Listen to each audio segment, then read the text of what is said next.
Freestyle Travel. Hey everybody, this is the Freestyle Travel Show. I'm your host, Kenny Flannery, and I've been running up and down California, Nevada, hitchhiking here, there, all over the place since I last left you guys in Sacramento. The little book preview episode. The book's out. Like I said in the last episode, a 6-pack of hitchhiking stories, so that's been big news for me lately. You can get it on Amazon. Just search for a 6-pack of hitchhiking stories by Kenny Flannery. That's me. Or I'll leave a link in the description too. But that's been fun. I'll talk more about that later too as far as the book tour thing, because I did a sort of a brewery book tour in Chico. Giving that a test run, it went really well. I'm hoping to continue that. So that's one thing that's been going well. Also, Bivy is back. Bivy Pack's back. Anyone who's been wanting one and checking the site and seeing that they're out of stock, that's no longer the case. You can pre-order one now. It'll be ready at the end of August. I'm recording this July 15th. So yeah, in about a month, it'll get there. But I would really recommend ordering it now, because I'm only going to make so many. And once I kind of have those orders reserved, that's going to be it, at least for a little while. So I'll talk more about that as well later.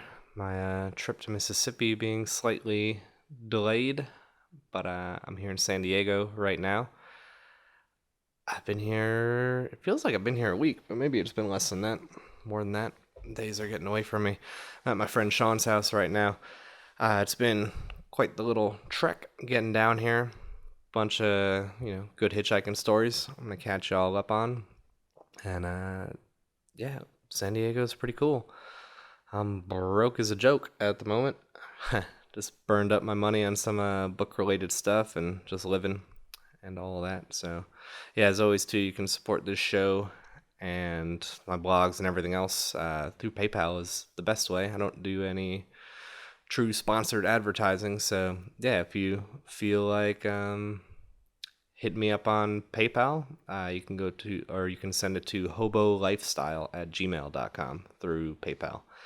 And that's the best way to do it. I know there's some handful of people out there that like to chuck $20, $100 at me once in a while, and it's immensely awesome because I barely have enough for beer at the moment, or food, or anything of that nature. Just kind of squeaking by right now. But yeah, life is still good. San Diego, man. Lots of good beer down here. Good vibes. Good friends.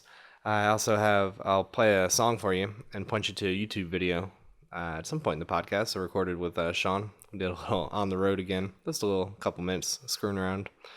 Yeah, got that recorded. Turned out pretty good, actually. That's been stuck in my head. It's a little version of On the Road Again. So that's that. And yeah, let me rewind back to Sacramento and I'll tell you all the various rides and stuff I got hitching up from Sacramento to Chico to Tahoe, down 395, Bakersfield, etc., all the way to San Diego, where I am now, waiting on a Jeep part to be delivered or something, so I can drive my friend's car to New Orleans. Be all kinds of other additional good times. All right, let's jump into it. All right, so yeah, last episode, about a month ago, I was in Sacramento, having just finished up the book, published that on the old Amazon there, and was dog sitting for some friends there, and decided to head up to Chico from there. And I hung around Chico for a little bit longer than I thought, but always a good time. I mean, that's what happens in Chico. I kind of get sucked in. Got a lot of friends there usually. Make some new friends and whatnot, and there's always something to do. And I also ordered a box of books because I was wanting to do this brewery book tour kind of deal, where instead of just going to bookstores, I'm thinking of hitting up breweries and kind of giving a little talk or answering questions or just hanging out with a stack of books, seeing if anyone wants to buy some. So I did that. It turned out really well at this Secret Trail brewery. It's a slightly newer brewery in Chico, and it's really, really good. Pretty much like across the board, 100% of their beers are delicious. So I really like it, and they are really cool there. They had no problems letting me come in and set up just like a small little display. Basically just made like hitchhiking-esque cardboard signs and yeah, I had my stack of books, and people came up and were buying copies, asking me to sign them, asking me questions about the book, about just being on the road in general, mostly. Just a lot of people came out just to talk travel. It was really, really fun. So did that, and yeah, it was a success. I definitely want to do it again. I sold out of books by the time I left Chico, mostly that night, and then just like throughout the time I was there, people were asking me to buy some. I went up to what's the name of that place? Chester, Lake Almanor. Girl I met up there, and we were at a bar, and she brought up the book, and next thing I knew, I was having to reach into my bag and grab a few more books. I think I sold like 3 or 4 books that night. Crazy night. We met a brewer there who said we could like crash at his place, but the night just went like a little bit wild. We made some friends, and I came to the next morning, I guess, in the woods. Like, where am I? No backpack, no phone. Walking through, like, all right. I guess I just like ditched that girl for no reason the night before. I'm not really 100% sure what happened, but or was just chasing the night probably. Just not wanting to go to sleep, keeping it going. Yeah, so I had to hitchhike back to Chico on my own. I'd caught a ride up there with her. It's like an hour and a half away. It wasn't too bad, but long walking and hitchhiking once I got to town. I got a ride from like an off-duty cop who was just a little bit weird, and he dropped me off in like the city limits of Chico, sort of on purpose. So I just added to the walk. But yeah, ended up just hanging at that girl's house in her front yard, and sure enough, she came back and had my backpack, which I expected, and then she had my phone, which I almost thought was gone forever. So I was pretty lucky. Got that back, and yeah, hung out there for a few more days, and felt like I had to kind of get moving. This Jeep. So the deal with being in San Diego, just to kind of skip ahead, but also put this in perspective, is my friend and her husband moved from San Diego to New Orleans, and they have a Jeep here in San Diego that they need someone to drive, and I'm somebody.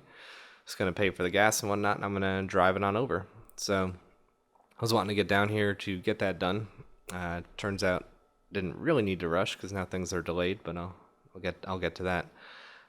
So I left Chico. I spent another night in Sacramento, my friends, and from there hitchhiked on. Well, actually, I caught up with another friend, and she gave me a ride halfway to Tahoe, and we caught up with some beers, some little brewery halfway there in Placerville, and then hitched a ride into Tahoe. And yeah, Tahoe, I didn't want to go down the 99. I got some friends in Bakersfield. That was my next destination. I really wanted to see. And instead of going down the 99, which is all these kind of like iffy towns, I don't know, just not exciting towns, and they're just big enough where you can kind of get, you know. So to bypass that and taking the longer scenic route, I figured I'd go down through Tahoe in the 395, and there's this thing called Alabama Hills I'll get to in a second that someone had pointed to me on a map, and I was like, I'll check that out. So I spent the night in Tahoe, made some mistakes. My money's been like real low lately, like lowest been in a good long time, and I thought I might as well roll the dice literally at the craps table and see if I could double or triple or just get to a more comfortable situation, and instead did the exact opposite and just burned up most of it. There wasn't much left anyways, but yeah, what I had left I burned down in a blaze of glory. Tried to go for it. Sometimes you gotta do it. Sometimes it's worked. Sometimes it's been great. One time I was in Vegas and I just had $20 left, and really needed to make this student loan payment. It's one of the main thing I spend money on is these damn student loans. And they've ranged from anywhere from like $60 a month to $500 a month, depending on what kind of shenanigans I'm able to pull with them over the phone. But anyways, yeah, that one time in Vegas, I just had $20 left, and I absolutely had to make this $200 payment, and it worked. Didn't work this time. Everything worked out with the student loan payment this month anyways, because I just made it.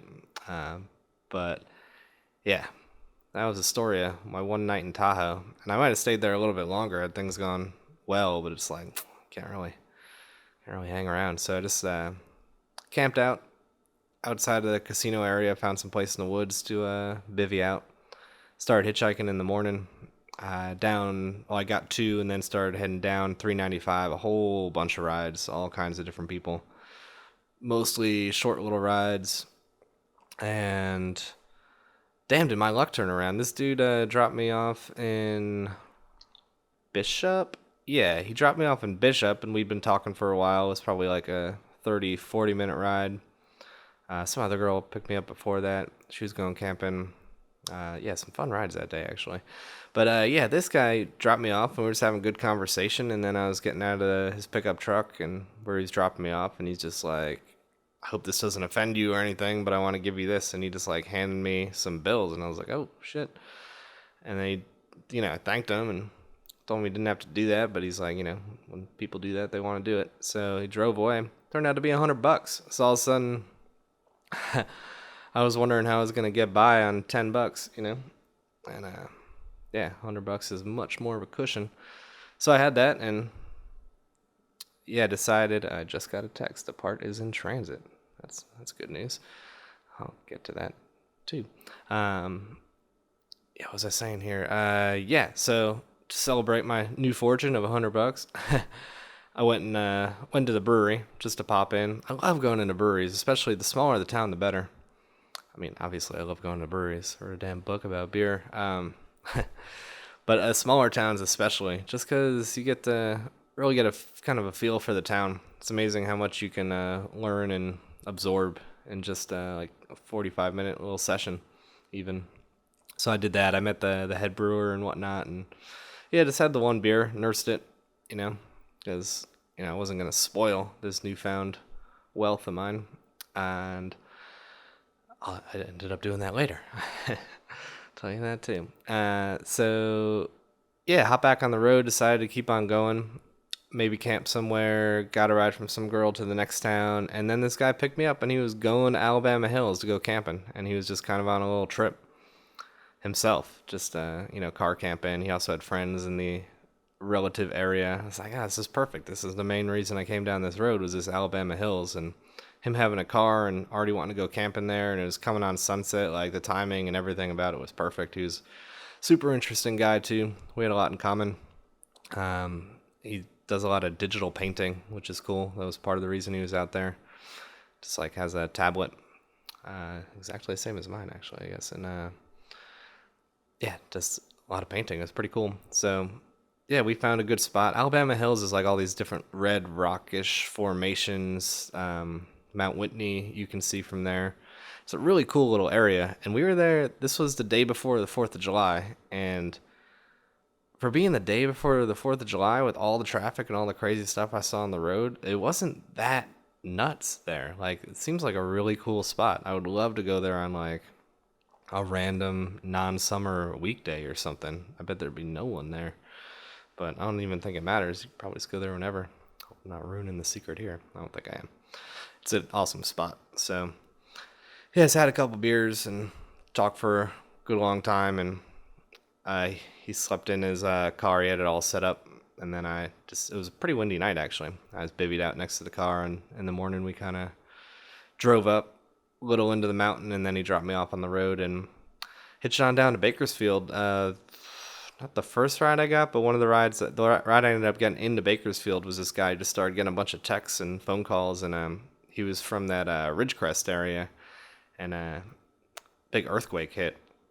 So his town was kind of getting rocked a little bit, and he had friends asking if they could bring supplies, other friends from out of the area asking if he was okay, and junk like that. And we kind of cruised along, and I guess this actually ended up being the first earthquake I've ever felt. I didn't feel it when it initially hit, but later in Bakersfield, it was kind of cool for me. Just at first, it was just like, stuff wasn't rattling off the tables there in Bakersfield, but it just felt like wavy. Like, instead of in a house, we were on a boat.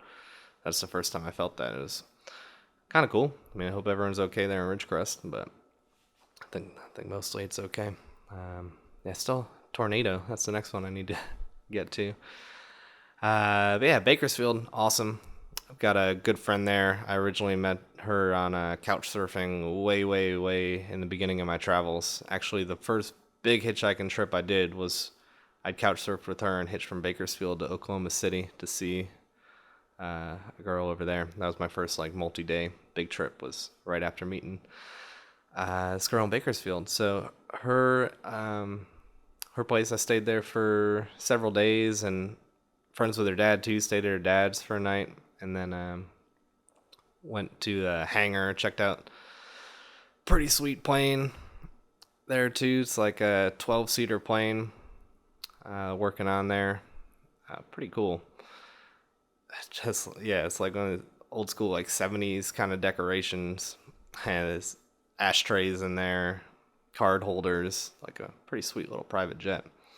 And I almost had the chance to ride on a jet, so Kendra lives with I almost rode to LAX, but didn't do that because she was going down to Disneyland with her daughter and grandkids, and that it would just get me closer to San Diego. Maybe I should have stopped up north. I don't know. I just really don't like hitchhiking through LA. It's such a pain. But I do have a couple friends up there, and now especially that things are a little delayed here in the San Diego end. I'm wishing I had kind of, taken a little slower up there. Stopped in Hollywood. Maybe if things are super delayed, I'll head back up. I don't know. It's just such, like, it's my least favorite part of the country to hitchhike through, is that whole Orange County, LA, north to south kind of mess. It really is pretty obnoxious. But anyways, yeah, she dropped me off at Disneyland pretty early on the 5. Took me a while to get the first ride, but then rides started coming, pretty steadily. Pretty short rides, as to be expected still in California. But then I got through Pendleton and et cetera, until I finally got to San Diego. My last ride was from some guy telling me about how'd that go? Yeah, it was the last ride into San Diego. This guy pulled over and asked me if I had any money. And I was like, no, I backed away. And then he's like, oh, okay, whatever, get in. He's like, you're just in time. And then he's like, cranked the radio out, and it was just some sermon about heterosexual marriage. And it's like, all right, here we go. One of these little praise the Lord kind of rides. Wasn't sure what I was getting into, but then he turned that down and started telling me about people drinking each other's blood in Hollywood, and then if you want to become a star, all you got to do is give up your mom for $20 million. I guess that's the standard deal. He's like, don't you watch YouTube? How out of touch are you? I'm like, I guess pretty out of touch. Didn't know all this stuff. So that was kind of a fun one, but he dropped me off to San Diego. Good old buddy Sean picked me up. And I've been hanging with Sean since then. Old friend. I've known him since I was in 4th grade. He was in 6th grade since we were young. That's who I lived with when I still lived somewhere in New York. I've been catching up, and this Jeep was supposed to be ready that I was going to take. I was waiting on a part, but then I guess the wrong part came in. So just kind of been in limbo here. It's been fun hanging out with Sean, but I don't know. It depends on how much longer this is going to take. But like I said, as I'm recording this, I got a text that the part is in transit, but who knows if that means it'll be here in a day or a week. So if it ends up being longer than a few days, I'm probably going to end up going camping around here, something like that, spending time that way. Yeah, we went to the casino the other day. Again, I tried to make a bold move and make my money stretch and screwed it up. Again. I'm going to have a good run here pretty soon. This is not good. I'm down to dollars again. So, oh well, had to give it a shot. Trying to extend. So, I'll make it work. But yeah, there is a Pacific Crest Trail near here. There's some mountains. There's definitely some good hiking. So, if I do find out that this Jeep thing is going to take more than a week, then I'll probably go do a bunch of that. So, that brings us to here in lovely San Diego. So, just catching up with Sean, and we did record. We were just screwing around. He pulled out his guitar playing On the Road again. So, I'll give you that song, and then I'll say a couple more words, and we'll move on with our lives. Alright, you guys. Here's On the Road Again, me and Sean. The road again. Just can't wait to get on the road again. The life I love is drinking beer with my friends, and I can't wait to get on the road again. On the road again. Going places where I've never been. Seeing things that I may never see again. And I can't wait to get on the road again. On the road again. Like a band of gypsies, we go down the highway. 'Cause we're the best of friends, insisting that the world keep turning our way. And our way, it's on that road again. Just can't wait to get on the road again. The life I love is drinking beer with my friends, and I can't wait to get on the road again. On the road again. Like a band of gypsies, we go down the highway. And we're the best of friends, insisting that the world keep turning our way. And our way, it's on the road again. Just can't wait to get on the road again. The life I love is drinking beer with my friends, and I can't wait to get on the road again. Yes. I love that song. It was a good time. Good old Sean. Known Sean forever. So tried to dig up some of our older songs too. He had a hard drive with some old stuff. At some point I lost a bunch of music. Like ever since I was 15, I was recording other people's music, some of my own stuff, just screwing around. You know, I went to school for audio engineering, all this stuff. And somewhere after I got on the road, I don't know, somewhere in the shift of cloud storage and physical hard drives, I lost so much of it. I still think it might be out there somewhere on a friend's computer or somewhere, but who knows. But that's that. So anyways, yep, I'm here in San Diego, getting ready to leave as soon as this Jeep comes. I will, hopefully this week. I really hope this week. But my loose route is to go to Phoenix, Albuquerque, and through Texas, and I'm not sure how where I'll be stopping and how I'll be filling in the gaps. You know, like I might do a little Santa Fe action. It all depends on timing, how quickly the Jeep comes, what's going on. There's a chance I might be hitching a ride on a boat to the Bahamas out of Florida, which would expedite things quite a bit. I think that would be at the end of this month, so everything really depends. There's a lot of variables there. But yeah, for sure, I'll be getting to New Orleans, and for sure I'll be making some bivy packs there in Mississippi, and might just be a very, very limited amount. So I think I'll let some more people order some, but then I might have to cut it off depending on how many more orders are coming in. But we'll see. Should be fun. Hell, if I have time, I'm gonna make some little extra gear, test some new stuff for myself that I might make available if it's cool. But good times all around. So that's it for now, you guys, and follow me at Hobo Lifestyle everywhere. That's the way it works. I will see you down the road. I need a new escape. With all my shit straight, I'll get my big brain.